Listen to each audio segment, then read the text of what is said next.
في يوم من الأيام كانت في حمامة جميلة اسمها حنونة عايشة فوق شجرة عالية في جنينة مليانة ورد وريحته حلوة. حنونة كانت دايماً بتساعد أي طير صغير تايه أو جعان. كانت بتطير وتجمع لهم فتافيت أكل من كل مكان، وكانوا الحيوانات يقولوا دي مش حمامة، دي ملاك بيطير فوقينا.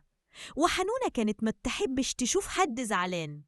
في يوم وهي بتطير وسط الجنينة سمعت صوت كتكوت صغير بيعيط. وقفت على فرع قريب وبصت لتحت، لقت كتكوت أصفر مرعوب تحت شجرة بيقول بصوت واطي ماما، وبيبص حواليه مش لاقي حد. نزلت حنونة بسرعة وقالت له مالك يا صغير، ليه بتعيط؟ قال لها أنا وقعت من العش ومش عارف أرجع. بصت له بعينها اللي فيها حنية وقالت له ما تخافش يا بطل، أنا هساعدك ترجع فوراً. فتحت جناحاتها بكل حب وشالت الكتكوت الصغير فوق ظهرها وبدأت تطير بيه بهدوء، وهو ماسك فيها وبيضحك لأول مرة من ساعة ما وقع. كانت بتطير وسط الزهور والكتكوت حاسس إنه في رحلة سحرية. وأول ما وصلت للعش الأم بتاعته كانت واقفة مرعوبة وبتدور عليه، ولما شافته رجع حضنته بجناحها وقالت لحنونة أنا مش عارفة أشكرك إزاي، أنتي أنقذتي قلبي. وفضلوا الكتاكيت يبوسوا فيها.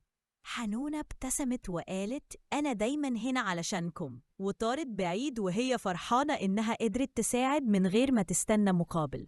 ومن ساعتها بقى اسمها بيتقال في كل جنينة حنونة الحمامة البطلة. في يوم تاني حصلت مشكلة كبيرة. كان في قطة شريرة دخلت الجنينة وبتخوف الحيوانات. الكل جري، لكن حنونة قالت مش هسيب الجنينة في خطر، لازم نتصرف ونساعد بعض. جمعت الطيور وبدأوا يطيروا حوالي القطة ويزنوا في ودانها، والبغبغان كان بيزعق والسنجاب بيحدفها بجوز لحد ما القطة اتخضت وجريت. كل الحيوانات فرحوا وقالوا حنونة أنقذتنا تاني. بقت حنونة مش بس حمامة بتغني، لأ دي بقت قائدة الجنينة، وكل يوم كانت بتعلم الحيوانات إن الشجاعة مش بالقوة لكن بالقلب الطيب والمساعدة. وكل لما الشمس بتطلع الكل يسمع صوتها ويبتسم.